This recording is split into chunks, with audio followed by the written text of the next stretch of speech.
लंकेश के हुंकार से तीनों लोग कांपते थे। आज वो महायोद्धा रणभूमि की धूल में शांत पड़ा था। चारों ओर सिर्फ हाहाकार और विलाप। लेकिन विधि का विधान देखिए। लंका की वो महारानी जो पंचकन्याओं में पूजनीय है, महासती मंदोदरी, रावण की मृत्यु के बाद उनके साथ जो हुआ वो इतिहास का सबसे बड़ा आश्चर्य और एक गहरा रहस्य है। क्या एक परम पतिव्रता स्त्री ने अपने ही देवर विभीषण से विवाह किया? आखिर क्यों? यह कोई साधारण घटना नहीं, बल्कि धर्म और नियति के बीच का एक ऐसा द्वंद्व था जिसने लंका का भविष्य बदल दिया। क्या आप तैयार हैं इस अनदेखे सत्य को जानने के लिए? प्रणाम। जय श्री राम। रामायण के युद्धकांड की समाप्ति केवल रावण के अंत के साथ नहीं हुई थी, बल्कि यहीं से आरंभ हुआ था लंका के एक नए युग का। हम अक्सर प्रभु श्री राम की विजय और रावण के वध की चर्चा करते हैं, लेकिन उस विध्वंस के बाद लंका के राज सिंहासन और रनिवास में क्या घटित हुआ, यह आज भी कई लोगों के लिए एक पहेली है। आज के इस वीडियो में हम जानेंगे महासती मंदोदरी के उस धर्म संकट और त्याग के बारे में जिसने उन्हें इतिहास में अमर कर दिया। हम चर्चा करेंगे उस प्रश्न की जो अक्सर लोगों को विचलित करता है, क्या मंदोदरी ने वास्तव में विभीषण को अपने पति के रूप में स्वीकार किया? और यदि हाँ, तो इसके पीछे राजनीति थी या धर्म? ये जानना इसलिए महत्वपूर्ण है क्योंकि यह कथा हमें बताती है कि जब जीवन में सब कुछ नष्ट हो जाए तो कर्तव्य की पुनर्स्थापना कैसे की जाती है। तो चलिए इस पौराणिक यात्रा का आरंभ करते हैं। युद्ध की भयंकर गर्जना अब शांत हो चुकी थी। लंकापति रावण, जो कभी काल को भी अपने पायदान पर रखता था, आज निस्तेज होकर रणभूमि की धूल में सोया हुआ था। ये दृश्य देखकर रनिवास में कोहराम मच गया। लंका की महारानी मंदोदरी अपने बिखरे हुए केश और आंसुओं से भीगी आंखों के साथ रणभूमि में दौड़ी आई। जिस पति के बल पर उन्हें तीनों लोकों में गर्व था, उस महाबली के शव को देख उनका हृदय विदीर्ण हो गया। मंदोदरी का विलाप पत्थर को भी पिघलाने वाला था। उन्होंने रावण के शरीर को स्पर्श करते हुए कहा, हे स्वामी, मैंने आपको कितना समझाया था, परंतु आपने अहंकार के वश होकर धर्म और सीता को नहीं त्यागा। आज उसी अधर्म ने लंका का सूर्य अस्त कर दिया। ये क्षण केवल एक पत्नी के दुख का नहीं, बल्कि नियति के उस अटल सत्य का था जिसे रावण जैसा परम विद्वान भी नहीं देख पाया। वहां उपस्थित हर योद्धा की आंखें उस सती के दुख को देख नम हो गईं। विभीषण अपने अग्रज रावण के शव के पास खड़े थे, किंतु उनके मन में घृणा और ग्लानि की ज्वाला धधक रही थी। उन्होंने प्रभु श्री राम से कहा, हे राघव, यह अधर्मी और अत्याचारी था, मैं इसका अंतिम संस्कार नहीं करूंगा। तब मर्यादा पुरुषोत्तम ने विभीषण को राजधर्म और कुल धर्म का पाठ पढ़ाते हुए एक शाश्वत सत्य कहा, मरणांतानि वैराणी, अर्थात मृत्यु के साथ ही बैर समाप्त हो जाता है। यह अब केवल तुम्हारे ज्येष्ठ भ्राता हैं, शत्रु नहीं। प्रभु की आज्ञा शिरोधार्य कर विभीषण ने विधि विधान से रावण को मुखाग्नि दी। मंदोदरी शून्य नजरों से उस चिता को देख रही थी। जिस देह पर कभी सुगंधित लेप लगते थे, आज वह पंचतत्व में विलीन हो रही थी। अग्नि की लपटों के साथ लंका का स्वर्ण युग जलकर राख हो रहा था। मंदोदरी अब केवल लंका की महारानी नहीं, बल्कि एक विधवा थी, जिनके सामने एक अंधकार में भविष्य खड़ा था, जहां उन्हें अब अकेले ही अपने प्रारब्ध का सामना करना था। रावण की चिता की अग्नि शांत होते ही लंका के सामने एक विकट प्रश्न खड़ा था, इस स्वर्ण नगरी का रक्षक अब कौन होगा? यद्यपि युद्ध समाप्त हो चुका था, किंतु लंका अभी भी अराजकता के कगार पर थी। प्रभु श्री राम ने काल की गति को पहचानते हुए आदेश दिया कि विभीषण का तत्काल राज्याभिषेक किया जाए। उनका मानना था कि प्रजा को एक क्षण भी बिना राजा के रखना घोर अधर्म है। उधर अंतपुर के गहन अंधकार में बैठी मंदोदरी स्वयं को संसार से विरक्त कर चुकी थीं। वे सती होकर अपने प्राण त्यागना चाहती थीं, किंतु लंका के विनाश को देखने के बाद उनके कंधों पर शेष बची राक्षसी प्रजा और कुल के संरक्षण का भार था। जब बाहर विभीषण के लंकेश बनने के जयकारे लग रहे थे, तब मंदोदरी अपने कक्ष में मौन धारण किए नियति के अगले खेल की प्रतीक्षा कर रही थीं। लंका को राजा तो मिल गया, किंतु रनिवास और महारानी का भविष्य अब भी अनिश्चितता के भंवर में था। राज्य तो विभीषण का हो गया था, किंतु लंका की असुर संस्कृति और राजनीति के समीकरण अभी सुलझे नहीं थे। प्रजा और मंत्रीगण विभीषण को, जो कल तक शत्रु के शिविर में थे, पुनर्तः अपना राजा मानने में संकोच कर रहे थे। उस काल की एक प्राचीन और कठोर प्रथा थी कि राजवंश की सत्ता और वैधता बनाए रखने के लिए नए राजा को पूर्व महारानी का संरक्षण स्वीकार करना होता था। इसी राजनीतिक आवश्यकता के चलते मंदोदरी के समक्ष एक अकल्पनीय प्रस्ताव आया, विभीषण से विवाह।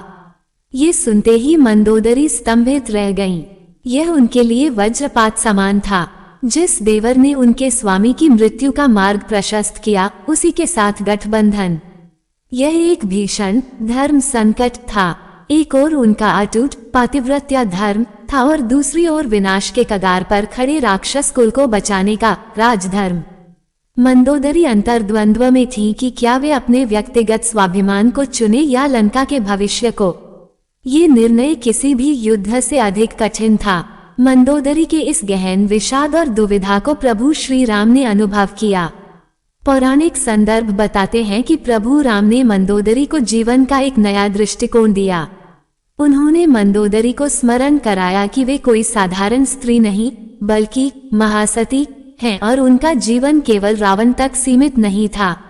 राम ने कहा, हे देवी, व्यक्ति मरते हैं, किंतु उत्तरदायित्व कभी नहीं मरते। इस समय लंका अनाथ है। विभीषण धर्मात्मा है, किंतु उन्हें सत्ता संचालन के लिए आपके अनुभव और स्वीकृति की आवश्यकता है। यह विवाह कामवासना का नहीं, अपितु एक राजनीतिक संधि और संरक्षण का प्रतीक था। उस युग में देवर को पति के बाद स्त्री का रक्षक माना जाता था। प्रभु के वचनों ने मंदोदरी की दृष्टि से मोह का पर्दा हटा दिया। उन्होंने समझा कि रावण के पापों का प्रायश्चित लंका को उजाड़ कर नहीं, बल्कि उसे धर्म के मार्ग पर लाकर ही किया जा सकता है। ये त्याग उनके व्यक्तिगत सुख का बलिदान मान रहा था, ताकि हजारों निर्दोषों का भविष्य सुरक्षित हो सके। अंततः गहन चिंतन के बाद मंदोदरी ने वह निर्णय लिया जिसने उनकी महानता को और ऊंचा कर दिया। उन्होंने अपने व्यक्तिगत अहंकार और भावनाओं को तिलांजलि देकर लोकहित को चुना। मंदोदरी ने विभीषण के प्रस्ताव को स्वीकार कर लिया, किंतु एक पत्नी के रूप में नहीं, बल्कि राजमाता और लंका की मार्गदर्शिका के रूप में। ये गठबंधन शारीरिक आकर्षण का परिणाम नहीं, बल्कि विशुद्ध कर्तव्य परायणता थी। मंदोदरी जानती थी कि रावण के समर्थक विभीषण को कभी स्वीकार नहीं करेंगे यदि वे उनके साथ न खड़ी हों। विभीषण से विवाह करके उन्होंने विद्रोह की संभावना को जड़ से समाप्त कर दिया। उन्होंने अपनी पवित्रता और निष्ठा पर आंच नहीं आने दी, बल्कि राक्षस कुल को बिखरने से बचाया। यह एक त्याग था जिसे साधारण दृष्टि से समझना कठिन है। मंदोदरी ने सिद्ध कर दिया कि स्त्री केवल घर की शोभा नहीं, बल्कि संकट काल में राज्य की धुरी भी होती है। लंका के इतिहास में यह एक मूक किंतु सबसे शक्तिशाली क्रांति थी। मंदोदरी के इस निर्णय के बाद लंका का स्वरूप बदलने लगा। विभीषण राजा थे, किंतु शासन की आत्मा मंदोदरी थी। उन्होंने विभीषण को रावण की उन गलतियों से अवगत कराया जिन्होंने लंका को विनाश की ओर धकेला था। मंदोदरी ने रनिवास में और राज्य में वैदिक धर्म और नीति का पुनः प्रसार किया। जो लंका कभी भोग और अत्याचार का केंद्र थी, अब वह धीरे धीरे भक्ति और न्याय की नगरी में परिवर्तित होने लगी। मंदोदरी ने अपना शेष जीवन विलासिता से दूर एक तपस्विनी की भांति व्यतीत किया। यद्यपि वे विभीषण की पत्नी कहलाईं, किंतु उनका संबंध एक सखा और सलाहकार जैसा ही रहा। उन्होंने विभीषण को सदैव प्रभु श्री राम के दिखाए मार्ग पर चलने के लिए प्रेरित किया। यह मंदोदरी का ही प्रभाव था कि राक्षस कुल में जन्म लेने के बाद भी आने वाली पीढ़ियों ने धर्म को अपनाया। उनका यह मूक तप रावण के वध जितना ही महत्वपूर्ण था, क्योंकि रावण ने तो केवल शरीर त्यागा था, पर मंदोदरी ने लंका के असुरत्व का अंत किया था। मंदोदरी का जीवन केवल एक रानी की कहानी नहीं, अपितु धैर्य और विवेक का एक महाकाव्य है। यही कारण है कि सनातन संस्कृति में उन्हें पंचकन्याओं में उच्च स्थान दिया गया है, जिनके प्रातः स्मरण मात्र से महापाप नष्ट हो जाते हैं। रावण की अर्धांगिनी होने के बावजूद उन्होंने कभी अधर्म का साथ नहीं दिया और अंत में विभीषण को स्वीकार कर उन्होंने समय और परिस्थिति की मांग को नमन किया। उनका ये त्याग हमें बताता है कि स्त्री केवल भाग्य की अनुगामी नहीं बल्कि भाग्य विधाता भी है। मंदोदरी ने प्रमाणित किया कि पति के कर्म पत्नी के चरित्र को परिभाषित नहीं करते। उन्होंने अपमान और वियोग का विष पीकर भी लंका में शांति का अमृत घोला।